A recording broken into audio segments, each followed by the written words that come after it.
everyone, thanks for tuning in. So today's live session is with Extinction Rebellion spokesperson Zoe Jones. So she's going to be joining us in a second. And we've collated some questions over the week to ask her. And as before, if you've got any questions, then you can submit them live. Zoe will be keeping an eye on that feed because I am talking to you from Mozambique. So the setup is a girl, and she then hosts it from her phone in England. So if I drop out, that's a WhatsApp call that will drop out, and then the vibe will continue. So just stay tuned, and Hannah will phone me back. So no worries there. If you've missed any of the previous Q&As, so we had Jack Hester on last week, who's an underwater videographer and has worked on like Blue Planet and stuff. If you've missed any of them, you can check them out on YouTube, and the link to that is in our bio. And this live with Extinction Rebellion will also be available afterwards on our YouTube. And I believe now Instagram has now updated their like features, so it will now be available on our IGTV too. We have Zoe here. Oh, awesome! Hi. How are you? Good. How are you? Yeah, good, thanks. I was just explaining to the audience the slightly more complex setup since Mozambique has rubbish internet. But if you could keep an eye on the live feed of questions throughout the Q&A, and then just jump on any that you want to jump on or that are sent through, then go for it. Yeah, absolutely. Happily. Perfect. For our followers that are tuning in, do you want to just explain who Extinction Rebellion are and who you are for them? Yeah, totally. So Extinction Rebellion is a movement of people who care about the environment, and it's a global movement, and we use non-violent civil disobedience in order to get the environment and environmental issues onto the front pages and into government policy, essentially. And I guess it originated with a carrot farmer called Roger Hallam, who you might have heard of. And basically he got really upset because his carrots were just doing badly because the climate was changing. And in the UK, where his farm was, he was finding it more and more difficult to get a reliable harvest. So he went back to university and he did a PhD in social sciences, and along with a few other people founded Extinction Rebellion in order to kind of change the public discourse and, you know, provide a way for people in the UK to vent our frustration that the government's not doing enough to, you know, save our beautiful planet. So I guess that's the background of Extinction Rebellion. And me, myself, I am an ordinary person who joined Extinction Rebellion maybe November 2019.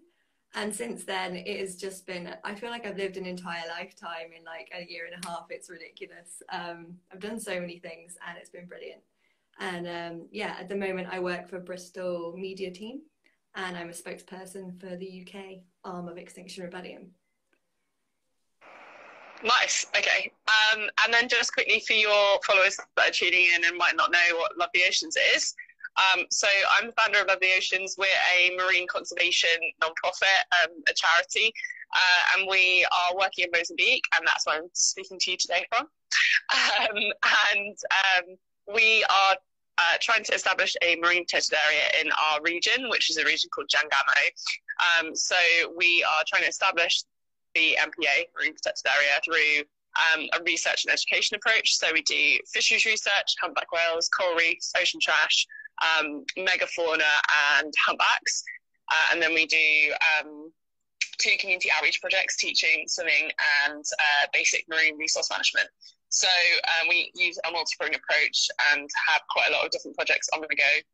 Usually, obviously, things look a little bit different with the COVID situation at the moment, but usually we would have a lot of different projects on the go. And yeah, we started this series inviting lots of different guests on to talk about the environment, and we thought Extinction Rebellion would be a great one to have on because we haven't had anyone yet talking about the climate emergency and any work going on in that space. It's all been quite marine focused.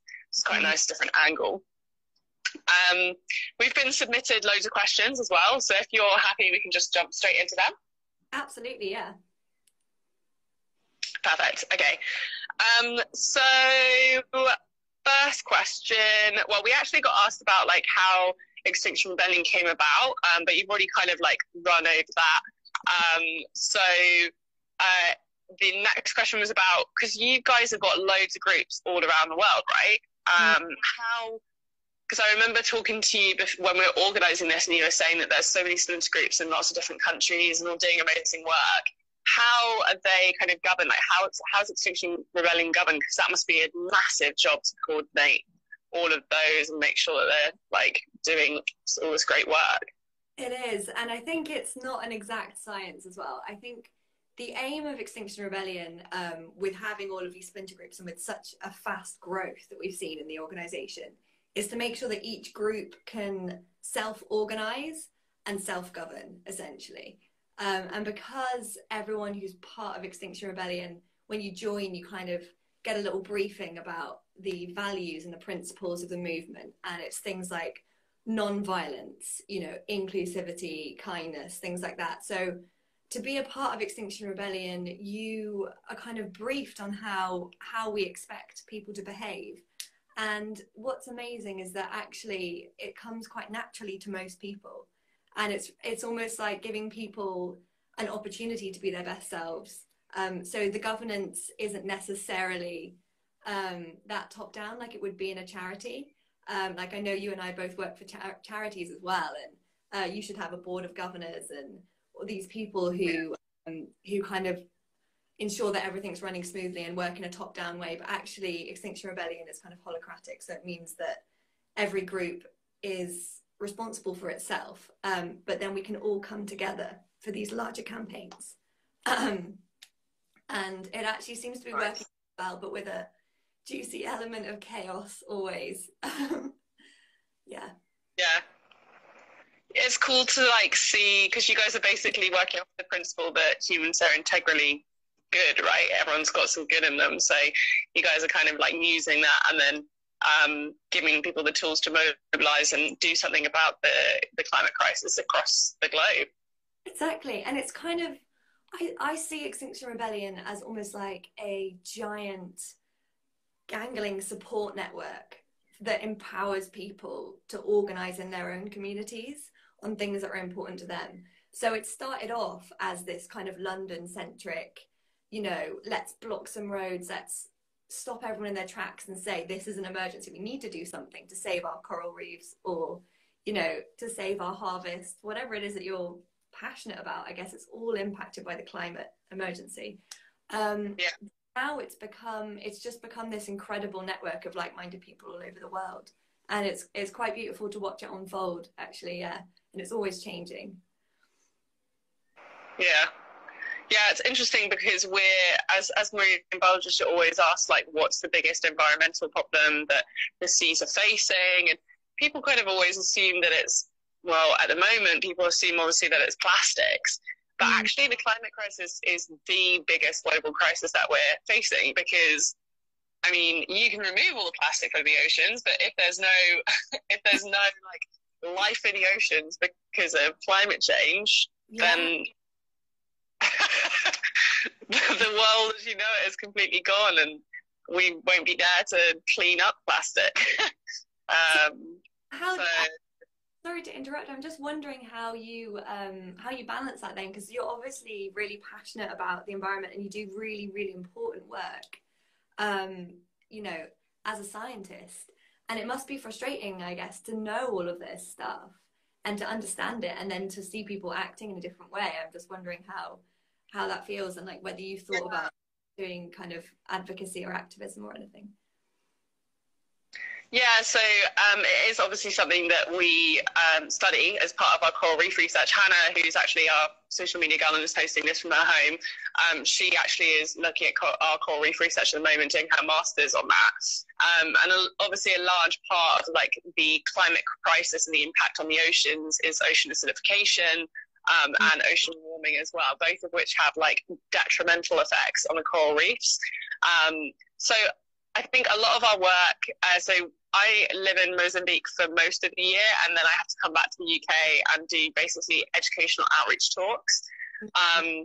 And those talks are when we can talk to university students, school students. We do a lot of like school and uni talks. And that's when you can, obviously university, when we're talking to a group of marine biologists, you hope that they've kind of already learned about this and are already have a vested interest in it. But with school groups, a lot of the time they actually don't know about any of the issues. Even a lot of people don't even know what coral bleaching is, or the effects of like carbon dioxide on the oceans, in terms of ocean acidification and coral, ocean acidification and ocean warming and coral bleaching as a result. So yeah, for us it's really multifaceted, because you've got the science, and that's, for us, it's about protecting this area and protecting the species within it. We have a very like localized mission. But there's also that wider scientific responsibility of communicating that. So we use our social medias for that, and then do educational outreach as well, and trying to get people to kind of change their ways and think more sustainably. We're running a campaign in June, like literally we're announcing it next week, where we're challenging people to live more sustainably, and one of those is carbon reduction. So it's not a space that we work in specifically in terms of just advocating for carbon reduction and just talking about the climate crisis, but because we are marine focused, but and there's so many issues that we face with human pollution, but it is obviously a large like factor that needs to be talked about, and people need to take action, and that's why we've invited you on here. You're part of the educational outreach. Pleasure to be here. So another question that we have been asked is about like your personal journey and your involvement with Extinction Rebellion. So someone asked, have you always been really interested in like climate change and climate action and the environment and things like that? And how did you get involved, and what does your role now entail? So I think when you ask that question, I guess I have to explain that I used to travel all the time. You know, I was always on a plane, always going to new places that I loved, and I loved seeing the world and exploring it. And I think I came back from a trip to Canada. I did a ski season in Canada, and then traveled down through to Santa Cruz, and it was beautiful, beaches there and everything. And I came back to the UK, and I had a conversation with my stepdad, and he asked me about how I felt about climate change, and I just realized that I was actually terrified. I was too terrified to think about it. It was that scary. And after that conversation, I realized that I had to do something about it, and maybe that the lifestyle I've been living was a bit unsustainable, even though I felt like I was being a good person, and I didn't feel I was harming anyone. Actually, I realized that this is the most important thing that we can be doing now, especially as young people. This is our future that we're kind of looking for and fighting for. So yeah, I guess my journey was kind of through eco-anxiety and into action. And I'd probably advise anyone who's feeling worried about the environment just to do something about it, just to join a group, just to take one little action, and you will immediately feel so much better, and like you have some kind of control over the situation. So yeah, that's my my journey. And now I work for Extinction Rebellion Bristol in the media team. There's always a lot to do, and it's brilliant. I love it. And yeah, I guess that's my little niche that I've carved out, is I do that. So you don't have like a background in environmental studies or anything like that? You've come into this from a different kind of angle? Yeah, so my background is in international development. So I worked for a charity called Village Water while I was in the UK, and that was kind of at the time when I joined Extinction Rebellion. And I don't know whether you work in Mozambique, so you probably remember Hurricane Idai.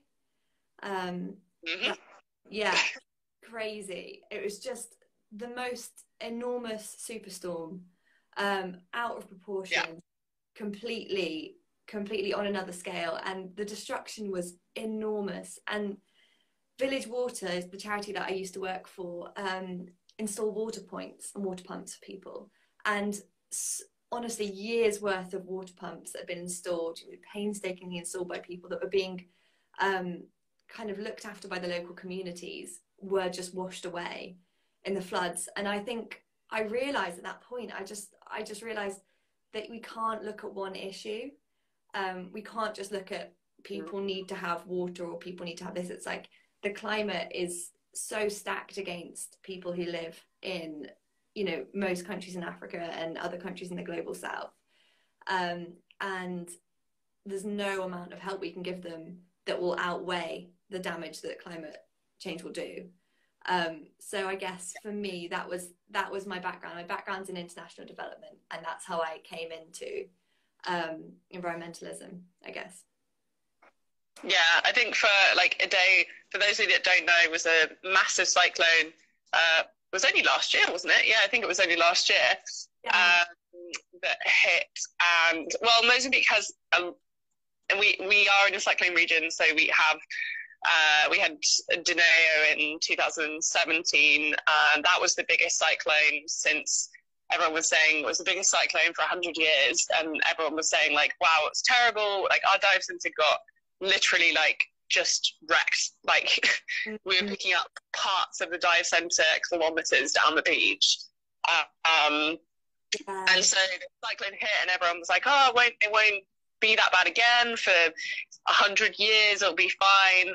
And then a day hit in 2019, and I think, yeah, that's the aspect of climate change that I think when people think about climate change, they think of like, you know, global warming and the melting of the ice caps, but they don't really connect, a lot of the time they don't connect that climate change is speeding up weather patterns and things like that. So we're going to get more and more severe storms and more regularly. And for countries like Mozambique, less economically developed countries, we're going to be hit harder. Part of the reason the day was such a big problem here. Yes, the cyclone itself was massive and the flooding afterwards was terrible, but because of the way that people live here and the lack of resources, basically financially and physically, in terms of like materials and homes and buildings, people got stuck, like really stuck, without running water, without electricity. People were like, I remember reading the news at the time of like people who were living in trees because they couldn't get down from the trees, because there were crocs in the water and snakes in the trees. So people are like living life and death with snakes in the trees and crocs in the water. And I think it's aspects like that people kind of forget happen. And obviously a lot of the time it is a bit out of sight, out of mind, right? If it's not happening to you directly, then you often don't feel it as much. So I think, yeah, movements like Extinction Rebellion and putting it in front of people and getting people, like, even as you say, like learning about specific events and things like that can really inspire that passion and get people involved. So yeah. Yeah. Right, angle on it. Were you in Mozambique for Hurricane Idai, or were you in the UK at the time? I was actually in Botswana. Oh, wow. And I was off grid, like off grid, could not get reception for 3 days, and it happened to be the 3 days that Idai hit, which was unfortunate because obviously everyone freaked out, and I'd got a lot of emails and phone calls asking if I was alive, and I hadn't got any of them, and I hadn't seen the news, and like nothing, and I got signal. I remember driving onto a road, my phone just went mental, and I had to pull over, and we just hit signal, and I picked up all these messages, and they were like emails from our sponsors, and literally everyone just saying like, like, are you okay? What's happening? Is the base okay? Like, is the research going to happen this year? Like, what's going on? And I was with my friend, and I was like, you need to Google this right now. Google what's happened. And we were actually really lucky because we were meant to be driving through Zimbabwe to get to Moz, to our base in Moz. And we decided last minute to skip Zimbabwe because there was some shooting on the borders that we just didn't want to obviously risk safety-wise. And if we had gone through Zimbabwe, we would have ended up in a mountain range that a day actually cut off for a really long time. It was flooded all around the mountain range, and no one could get food or running water or anything, and people were starving to death. So we were really, really lucky. But I think seeing stuff like that firsthand as well, and for us, so our actual base in Mozambique was more or less unaffected by a day. So it hit 800 kilometers north of us. So we were relatively, like, we had bad weather, but that was it. Like, nothing absolutely crazy, nothing like the cyclone that we had in 2017. But equally, it is still the same country. So there are a lot of, like, it was nice to see the community effort. Like, a lot of the shops and stuff, it was like, buy your food and then buy some cans and put it in this trolley and someone's going to drive it up north, kind of thing. So it was very much like you saw where your help was going and all the rest of it. And a friend runs a project up there, and it was horrific to see, like, Gorongosa, for instance, the national park in northern Mozambique. They have stationary cameras. They've got rewilding projects out there, and they're basically getting the park back up to what it was, its former glory, basically. And they're bringing all these animals in and all the rest of it, and they have these stationary cameras that they usually obviously use to monitor animal behavior on these planes. And my friend posted the, like, before, during, and after the cyclone, this one stationary area. Before, it was like, you know, you had rhinos grazing or whatever, and then it just was underwater. It was crazy. Like, it just didn't exist anymore. There was literally, the trees were deep in water from the flooding, and all of the conservation work that had happened prior to that was really obviously set back. So many animals died. Loads of people lost their jobs, didn't have access to food. Like, it was bad. So yeah, storms like that are a massive problem with climate change, and they'll only become more frequent, really. But yeah, getting involved in movements, as you said, like, if you feel that you want to do something, and I hope that everyone at this point, especially people watching this, because obviously we're marine conservation and your climate movement, so hopefully the people watching this want to get involved in things like this. So at least, it gives you that kind of thing that you can take control of and do, and you can do your bit to help with the situation. So I've just seen a really interesting comment come through, and it was a question, and it's, do you think the coronavirus crisis will be an opportunity to change our way of life? Which I think is quite a topical question at the moment. Definitely. Yeah. Do you mind if I answer that one? Yeah, go for it. Yeah, go for it. So I don't know whether whoever asked this question, I don't know whether you've read Naomi Klein's The Shock Doctrine. It's a book, and it's basically about how in times of crisis, it's like our whole way of life is kind of shoved up into the air, and all of these things are up for grabs, and all of this kind of flux is going on. And The Shock Doctrine is a book about how shady politicians exploit that to push through reforms that are bad for normal people and good for themselves. But actually, it kind of provides a blueprint for what we can do now as environmentalists after coronavirus. There's been this terrible, awful crisis going on. Loads of people have lost their lives. It's been difficult for absolutely everyone.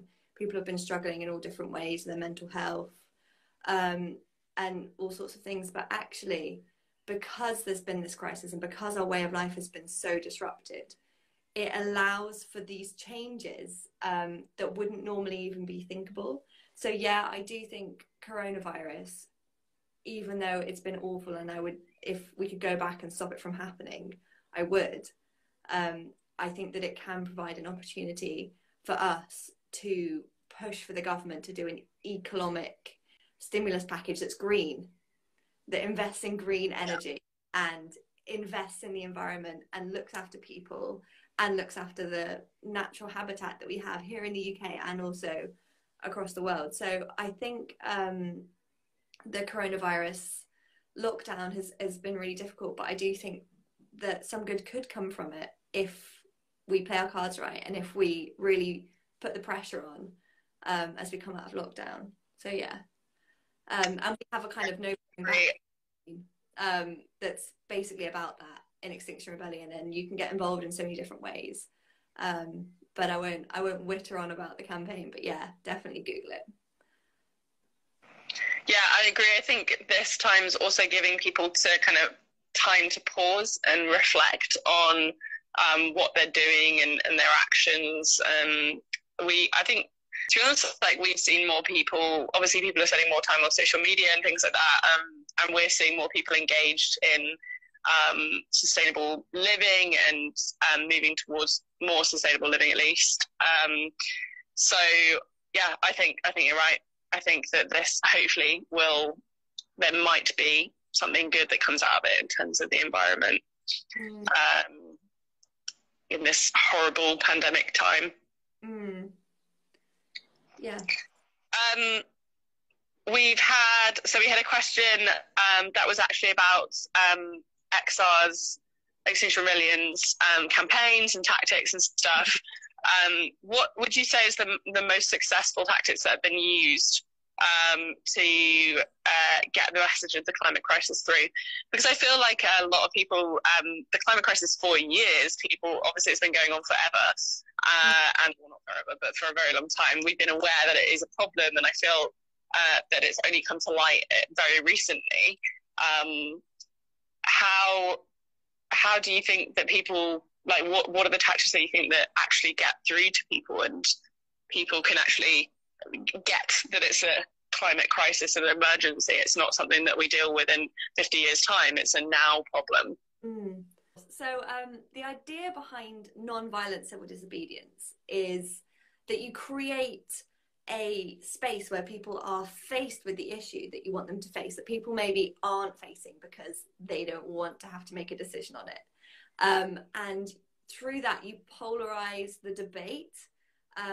So people have to either come out in favor of ruining the planet, or actually support the movement that is kind of pushing for reform. So non-violent civil disobedience works differently, for example, to a Greenpeace campaign, which can be highly effective. But those campaigns are more about kind of changing people's mindset, having a little think about the issues, getting people stuck on, for example, the Rangtan campaign. I don't know whether you remember it, that talked about palm oil, that had a really impressive effect on kind of letting people know about an important issue. But I think that non-violent civil disobedience is so powerful because it takes these kind of ideological debates and brings them to the street, and it makes people think. So yeah, I think that's why we've managed to get through, is because we've disrupted people's commutes to work. We shut down the entirety of Westminster in October for a few days. That kind of disruption has an effect. That's almost what you need at this time, because the situation is so time sensitive and so important. Yeah, definitely. Like, I remember the rebellion last year's, like the Westminster one that you're talking about. That sparked conversations with friends that I have that live in London that I'd never had conversations about climate before with them. So it's definitely, I think that's definitely bumped the climate crisis up onto everybody's radar. Even people that were kind of like trying to turn a blind eye to it before can't now as a result of that kind of action. And when I was there, I saw that you guys, there's so many, it was amazing to go to actually. and I saw like so many different kind of areas and like different kind of projects that were happening within the whole area that the protest was happening in. That must take a lot of organising, right? Like how do you go about organising that? I remember there were people that were like allocated or like trained in like how to be arrested and things like that, and there were safe zones and things like that. How does that all work? So I guess it comes back down to that idea of kind of self-organizing systems and everyone having their own kind of XR pod or XR bubble, and that pod organizes itself, and it has all of the tools to organize itself because the central XR kind of system provides that. So I think the best way to describe the Westminster layout was that we had different areas of Westminster held by different parts of the country. So I came down, I have a lot of friends in Shrewsbury Extinction Rebellion, and they were luckily posted with all my Bristol friends in Extinction Rebellion, so that was great. And we were outside the Home Office all together with Cardiff and a couple of other places. And essentially you kind of give a different area of the country that has a strong Extinction Rebellion presence a different area of the protest to look after. And then that part of the country, that Extinction Rebellion group will then organise free food. It will organise free trainings for people, talks, it will organise roadblock, police liaison, you know, entertainment, you know, stages, all that sort of stuff. So I guess, yeah, it comes back down to that kind of bringing things away from the central nucleus and into specific places. Yeah, it's seriously impressive, and it's awesome to see that kind of level of organisation and people coming together, all for like the risk of sounding cliche, all for the greater good. It's really cool to see that kind of movement.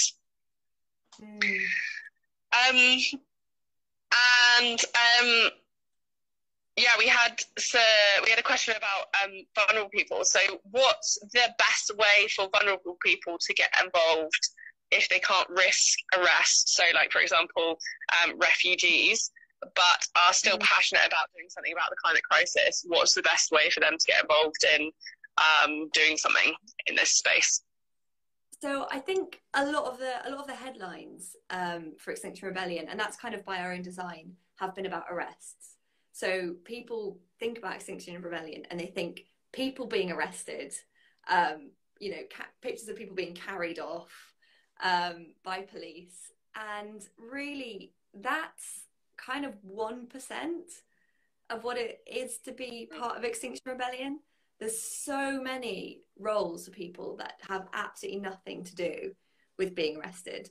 And in the kind of protest space as well, it's really important that we have these safe spaces where we know that people won't be arrested by the police in these spaces. And it's really important that we make that known to people, because I think people don't know that you can be a part of Extinction Rebellion, and essentially all you're doing is being a community organizer and a community activist.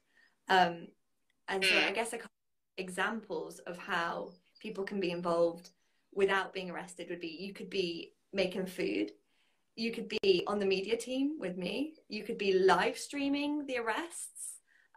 We put a little media bib on you and you go around and the police kind of ignore you, and you can be right there at the front with your phone, like letting the world know what's going on.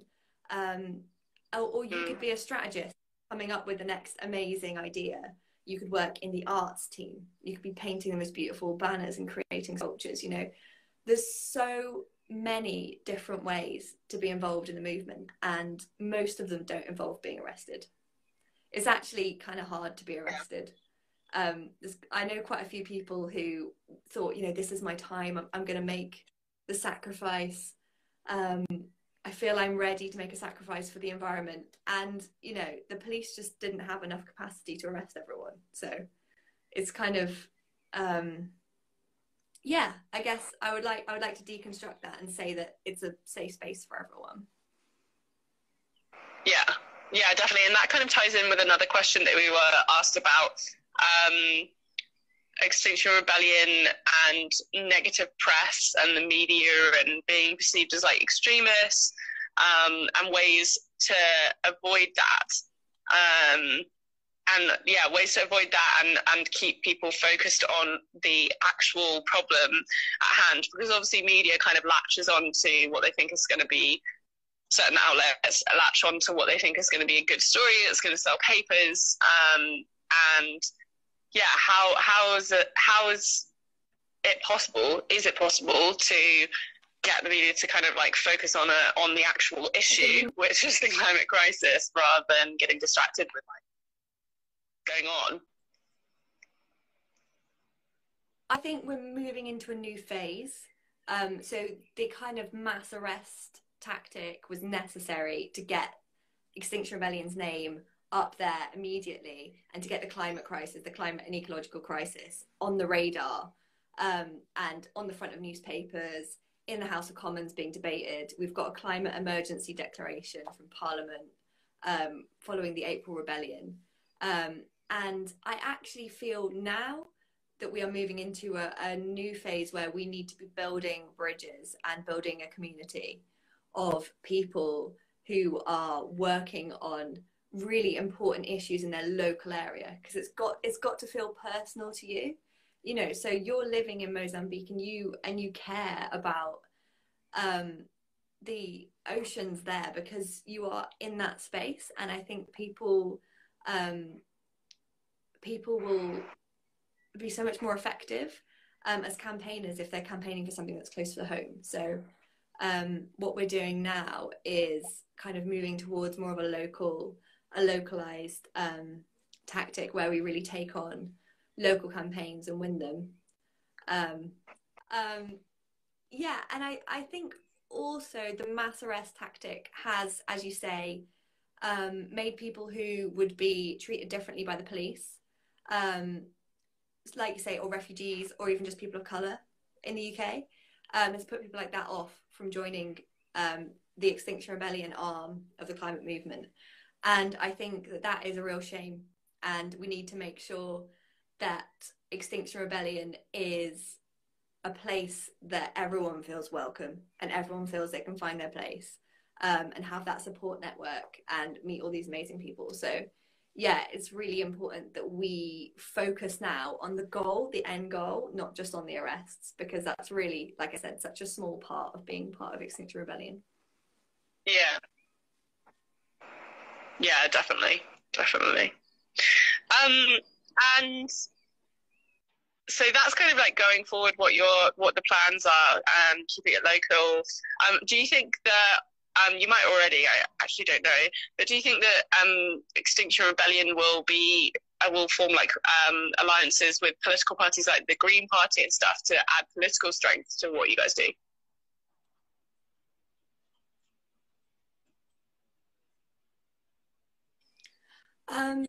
Yeah, so this is a really interesting question. I think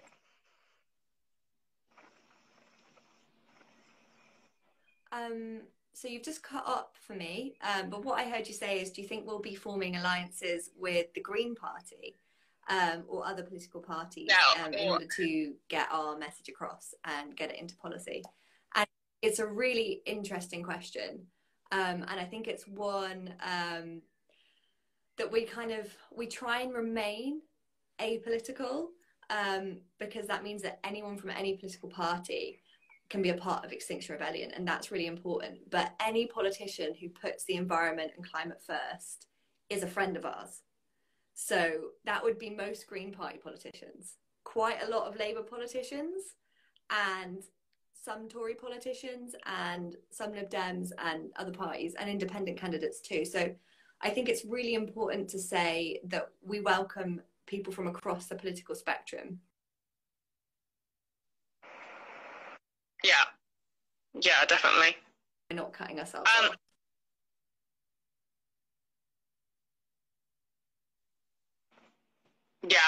Yeah. And how do you think we can get the government to care more about the climate emergency?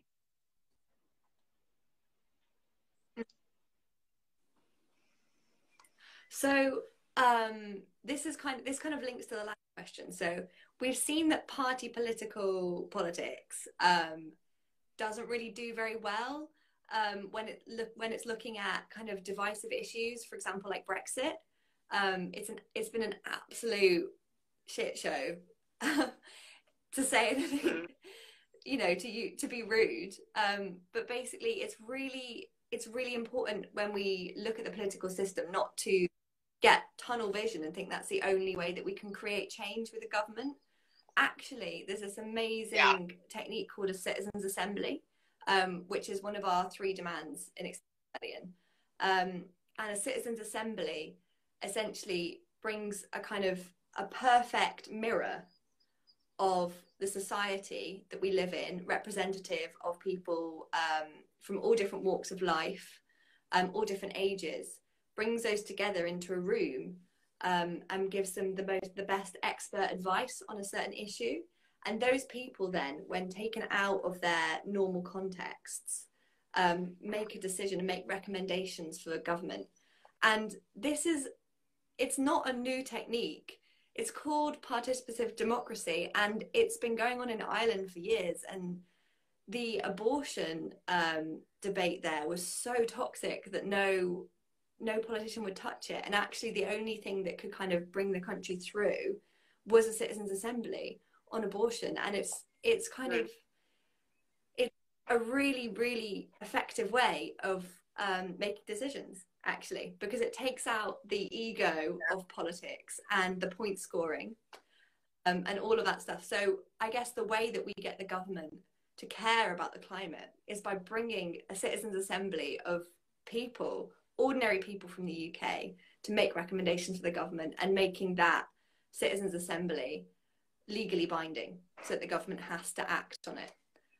Because I just don't think the political system that we have currently is up to scratch for this level of challenge. Yeah, I mean, citizens' assembly definitely sounds like the sensible option here, given that it's the biggest crisis that we have faced as a human race, at least the biggest environmental crisis. So it makes sense to involve the general public as well. And yeah, citizen assembly would be to me anyway, would be the sensible way to go. So have you got any advice for individuals passionate about the climate crisis, and how can people get involved with Extinction Rebellion's work, like practically from this live session through to working with you guys? Okay. Yeah, so we're in lockdown, so most of our work or most of our actions are outside on the street normally. So we're working in a bit of a different way at the moment, and anyone who's interested in the climate movement or in getting involved with Extinction Rebellion, or just is feeling kind of stressed and worried about it, and needs even just a support network of people who are also worried about it and talking about that, and someone to share that with, I would say just get in touch with your local Extinction Rebellion group on social media. Just send them a DM and say, hi, this is me, I'd like to be involved, these are the things I like doing, and they'll be able to find a place for you within your local group, and you'll be able to be integrated into that. I would, in normal times, say go along to your local rebel meeting, but we obviously those aren't going anymore because of social distancing. So yeah, I would say send a little Facebook message or Instagram message to your local Extinction Rebellion group, and there'll be someone on the other end with their phone, and they'll get you hooked up with the right people, and you can start making a difference. We've got a couple of campaigns out at the moment. So the first one is No Going Back campaign, and that's encouraging people to, when you go for your daily exercise, take a bit of chalk with you, and kind of write the kind of world that you would like to see on the streets, on buildings, whatever. People have been creating cycle paths with road paint in Cambridge and in Bristol, kind of DIY cycle paths that people can cycle on to help socially distance and all that kind of thing. And there's all these different kind of socially distance actions that you can get involved with. But we also have a really beautiful campaign called Winds of Change. And that's been created by the artists of XR. And if you follow them on Instagram, they just have the most inspiring, beautiful content coming out. And it's of people making their own wind socks or wind turbines and kind of symbolizing the fact that we're at this crux currently, and we have a choice to make now about which way we go. You know, everything has changed and we can't go back, but which way would we like to go forward? So that's really inspirational, and that's for anyone who's artistic or has children, I guess. Yeah. Nice. I just seen a question that says, do Extinction Rebellion have a head office, or do internships or meetings they hold? And I just quickly say, yes, we do have a head office. It's in London. Yes, we do internships. I guess that would just be called joining Extinction Rebellion. You can just come along and learn the ropes in any area that you're interested in. And we do have Zoom meetings online. So like I said, if you email or Facebook message or Instagram message your local XR group, they'll point you into the direction of your local meetings, and you can meet people in your area virtually online, and then kind of get to know them before you pop out back into the world when we're allowed out of lockdown again. Perfect. And then I'm just going to use the last 7 minutes before Instagram cuts us off, because it gets fed up of us after an hour and ends the live for us. We have some quick fire questions, which are just fun questions that we ask all of our Q&A guests. So there are 11 of them. If you're all right, if I just run through them with you now. Okay, so your favourite ocean creature? Dolphins, definitely. Favourite day of the week?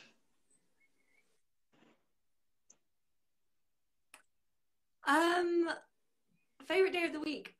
It depends on the week, but I'd say probably Friday, because then you're like right next to the weekend.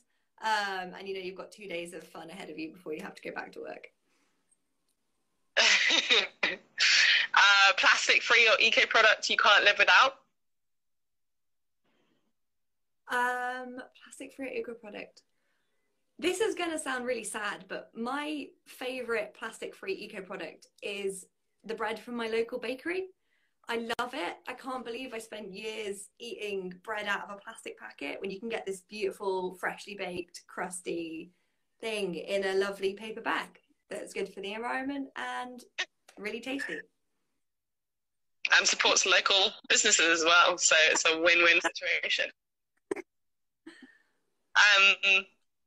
Favourite beach in the world?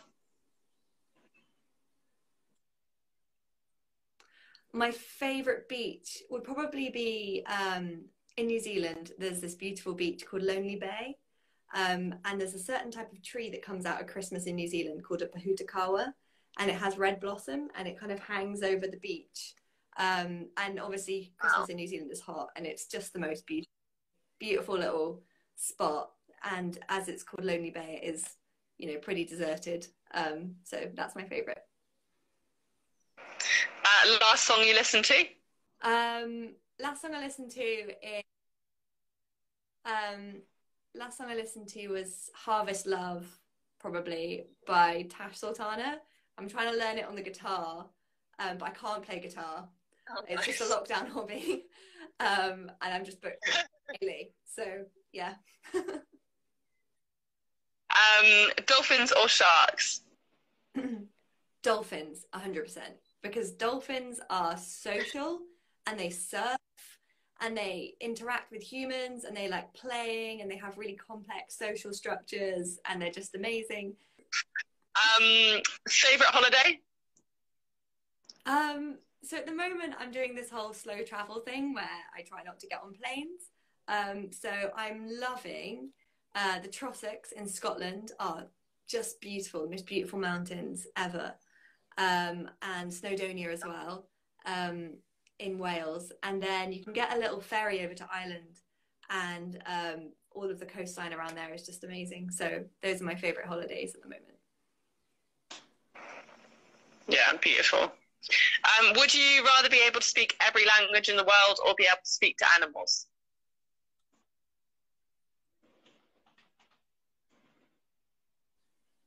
I would rather be able to speak every language in the world, because then I could explain to everyone in the world that we need to help the animals. Yeah, true. That would be mine. As a superpower, teleportation or breathing underwater?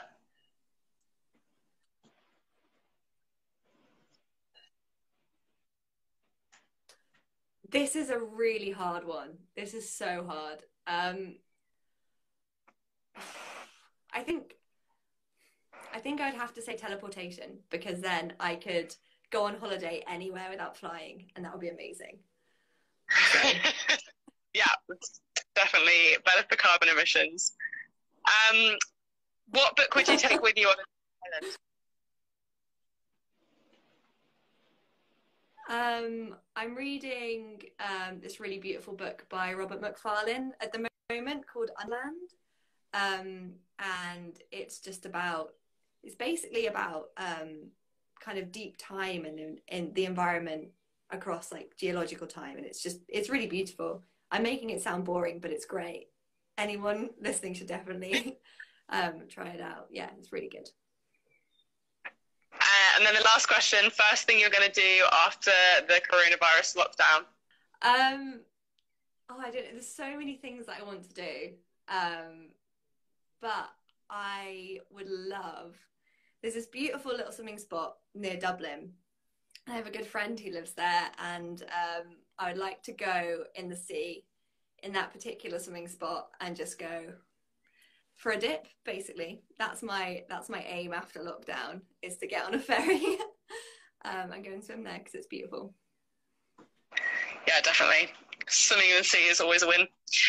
And then just before we wrap up, is there anything you want to add about upcoming campaigns or anything like that? Yeah, I mean, I would love to plug, obviously, the No Going Back campaign, which is UK-wide, the Winds of Change campaign for anyone who has children, or loves art, or just likes to look at nice art.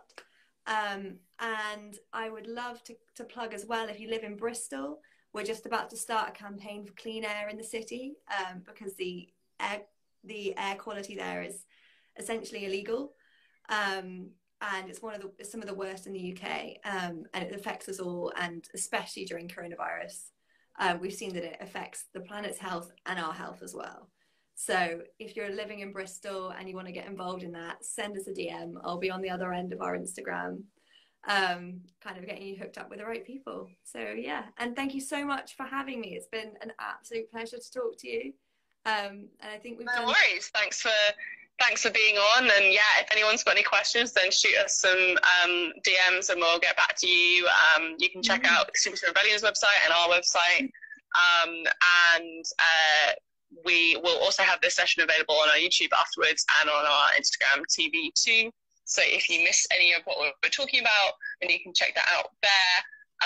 And then, yeah, Love the Oceans is launching a new campaign next week for the month of June, focused around sustainability. So stay tuned for that one too. Thanks so much for joining us, Zoe. Thank you for having me. It's been a pleasure. Bye. Have a great evening. Bye. Enjoy.